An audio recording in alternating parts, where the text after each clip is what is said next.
Thanks for joining us today. Today we have with us Michael Brady, the former president of the Delaware County Community Chamber of Commerce and a financial planner with it's LPL, right, Michael? You got it. LPL Financial Planning. So he's going to chat with us and share some great tips about how to have a household budget for the year and how important a budget is and tips to get us all started. So thank you for joining us today, Michael, and I'm turning it over to you. Awesome. Thank you, Lynn.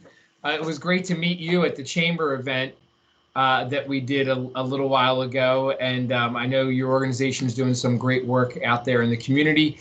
And I'm especially excited to talk to some of your best volunteers who I know will be celebrating Volunteer Week next year or next month, which will be wonderful for them. So I'm hoping that if anyone has questions as you're seeing this, feel free to reach out. You'll have my contact information. If you have any specific questions, I'm happy to answer them. My goal is to always have people in a strong financial footing. Just so you know a little bit about us, my name is Mike Brady. I'm with LPL Financial. I've been running this business for 20 years now. We help manage people's retirement plans, their kids' college education plans. We do some estate planning work. And the part of the business that I love the most is working with individuals on making sure their plan, their actual financial plan is on good footing. And so today I'm going to talk a little bit about the top 5 lists to get your household finances in order. I'm going to share my screen from time to time just to make sure that you're seeing different things. So this gives you an idea of what we're going to talk about so that you can have sort of an overview, and I'm happy to email this out to you if you'd like to see a copy of it. But so that you know, to me, the number one of the top 5 lists to get these household finances in order is to create a household budget. I mean, this is vital. This is the foundation that you pour the concrete in order to build a successful financial house. Without a budget, all you're really doing is building something that can collapse right on top of itself over time. And there's a lot of technology. Look, I'm doing this on technology, and technology is wonderful. And there are some great examples of technology that are listed here to help you with a budget. Things like Mint, which is a wonderful website, or Every Dollar, or Honeydew, or Personal Capital. They all offer a great example of how to do a budget. I will tell you personally, because I'm a bit old school, I look at a tried and true example of a Excel spreadsheet where I can see it. And the reason I go this route is because on those websites, it's kind of like garbage in, garbage out. And it's really hard to view on one screen where you may or may not have made that mistake. And so you might be just doing this exercise to do it and creating a long-term problem for yourself that you didn't need to do. So here on Excel, you see how we have a budget set up where I'm specifically looking at the income. If there's one person in the household, it's one person's income. If there's a spouse situation, you're looking at spousal income. And if you've got other income coming in, maybe you have a rental property, maybe you have alimony, whatever it could be, you're going to list that in there. We want to get an idea of how much is coming in every month. If you've got a job that has a potential bonus, don't include the bonus in this. Just put it in the notes so that you can see that for yourself, because the bonus is never really guaranteed. I want to know how much it is you are sure that you're going to be pulling in every single month. And so that gets you your family income number. And then at the end after that, you see all of the expenses laid out. So if you've got your mortgage, if you do have a second property down the shore somewhere, you've got the second mortgage. You've got all of your car loans and the car insurance and the child care and the cable, the internet, the gas, electric, all of the things that we consider to be essential.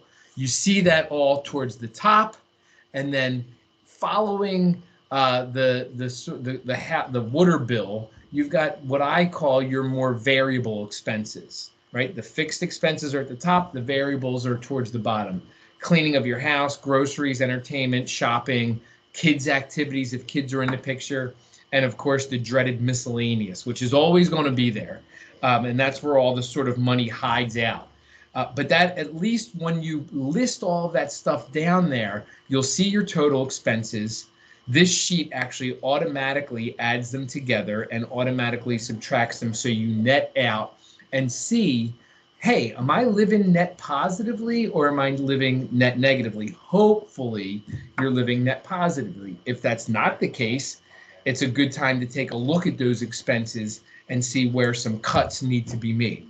But all of that starts when you do your budget. Without it, you don't really have anything good to work off of. And so the budget to me is the most important thing. So that is essential and great to have. Now look, so now you've got your budget. You've got an idea of what's coming in versus what is going out.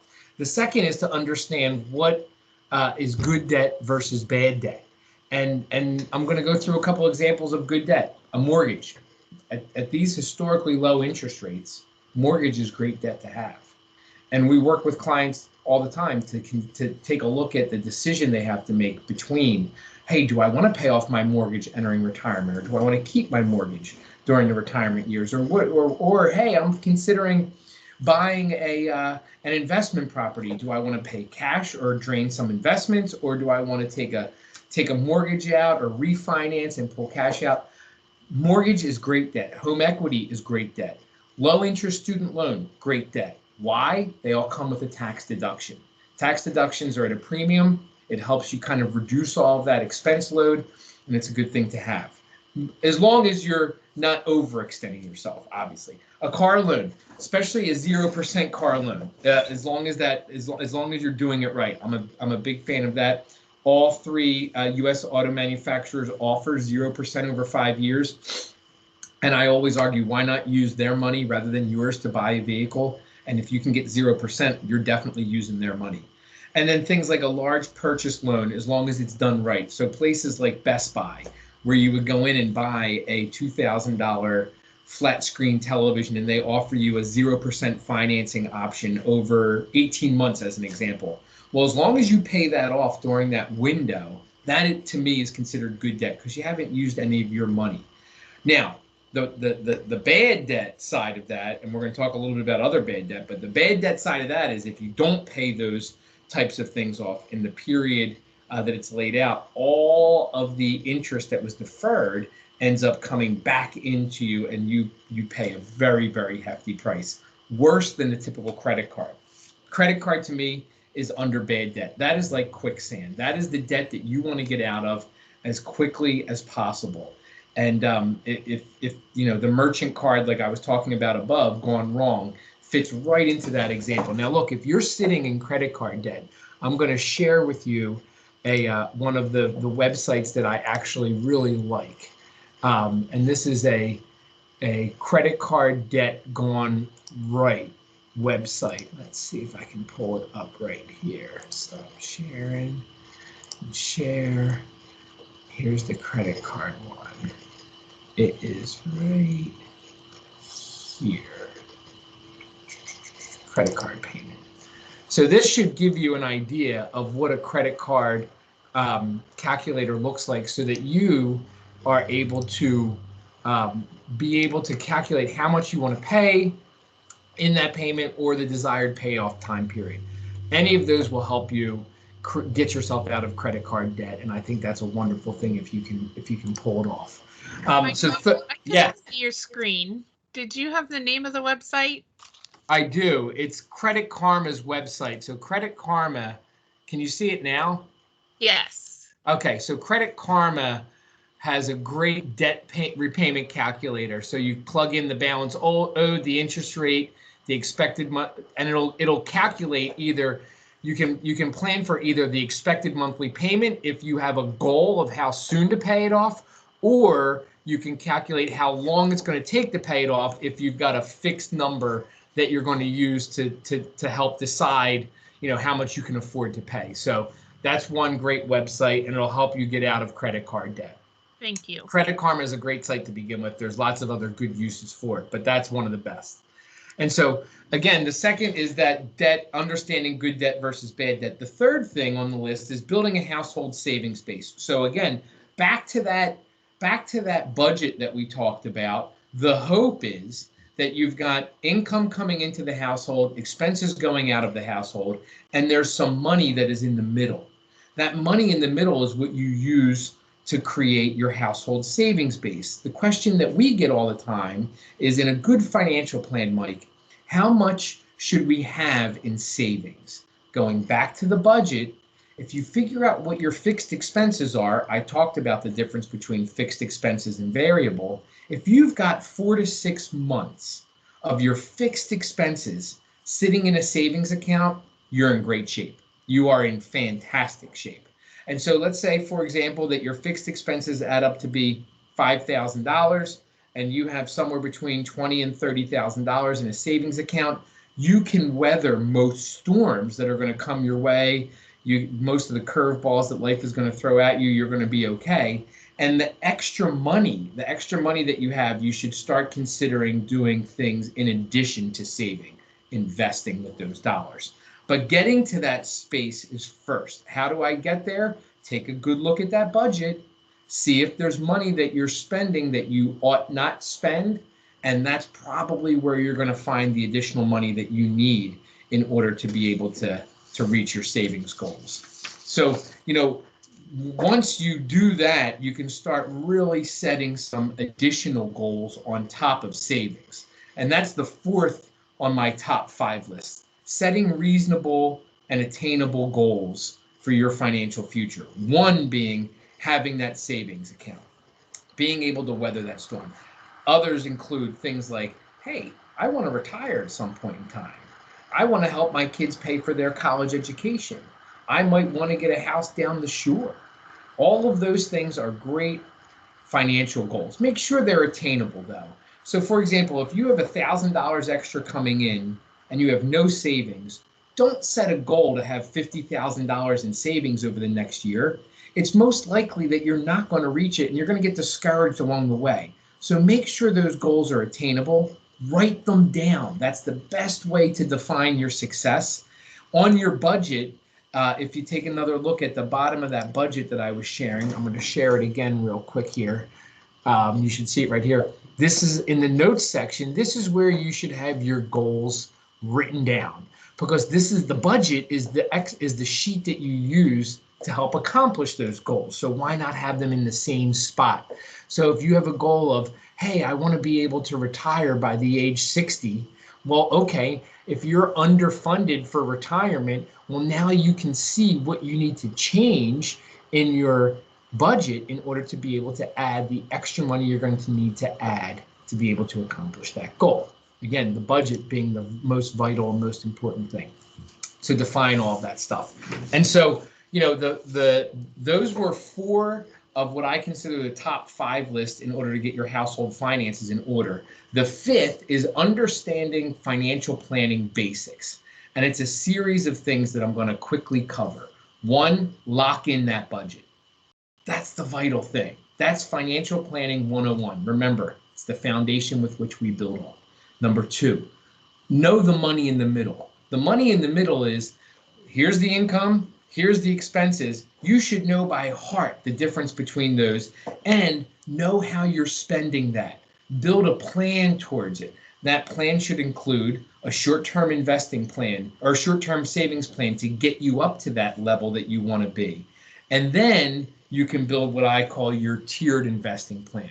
This is using the extra money that you have in savings and the extra money that comes in each month to either add to retirement or build some non-retirement savings that is based on some specific goal that you're attempting to reach. Manage or have managed what you've accumulated. Look, I'm a financial advisor. This is exactly what I do for a living. I manage people's investments. But I run into people all the time who say, hey, I like to do this on my own. That is great. Do it. But make sure you're actually being proactive with your investments, or find someone that you can trust who you can turn all of this over to and allow them to guide you down this path. And that is a great thing if you can do it. So manage or have managed what you've accumulated. Make sure you're covering your flank with the right insurance. And what that means is it's really sad when I read about case studies where someone is investing in savings towards all these goals that they have, and then a tragedy occurs and it's all wiped away rather quickly. When by having the right life insurance, possibly disability insurance, maybe long-term care insurance, even as simple as having an umbrella policy on your property casualty insurance could have protected you from some unforeseen circumstance. So cover your rear with that right insurance. And then the last but the most valuable piece of your financial planning, that plan, is to reevaluate this ongoing, over and over again. Sit down and take a look at that plan and make sure, hey, is this still right for me? Is this still working towards what I was expecting it to work towards? So that's all of that, but I do want to share with you a couple of great tools that we use here. So I'm going to share my screen again, and if please let me know if you can't see these screens, but there's a handful of different things that I want to share with you. Napkin Finance is coming up. Let's see. I don't know that it's coming up. Let me try again here. So there's a great website, if it won't come up, called Napkin Finance, and they help simplify everything. Now, it's not putting it out there. That's okay. So I'm just going to give you the names of them. Napkin Finance, their whole concept kind of bleeds right into what one of our main core values are here at the office. Simplify complex issues, and money is a very complex issue. Napkin Finance has little breakouts for every different type of financial question you're going to have. And so I highly, highly recommend taking a look at that. I gave you the website for Credit Karma because that'll help you with planning how to get out of debt. And when you put those two together, it should give you enough information to be able to build some of this on your own. And like I said at the very beginning, if you have a question along the way, I know my contact information is out there. Lynn is going to share it with you. Feel free to reach out to me. I'm happy to help guide you along the way. Thank you for listening, and I hope you enjoy your day. And thank you for the work that you're doing for the organization. Thank you so much, Michael. Really appreciate it. Those are all great tips. Does anyone have any questions? Want to type in the chat or come off mute and ask?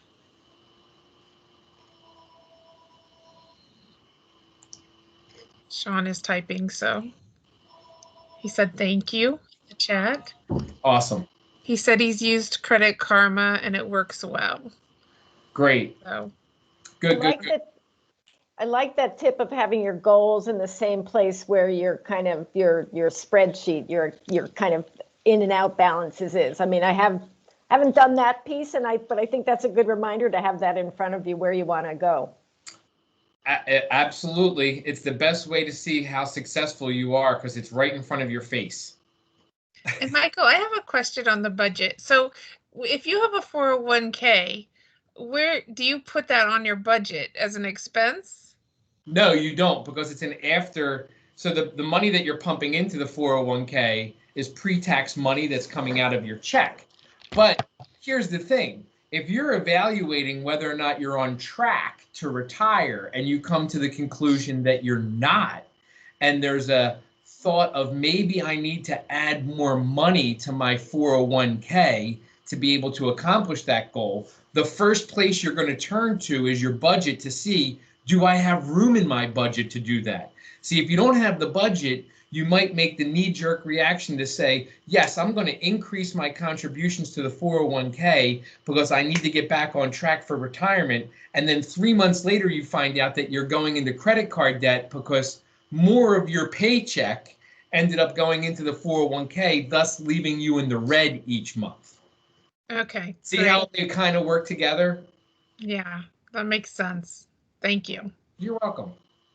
Any other questions or comments?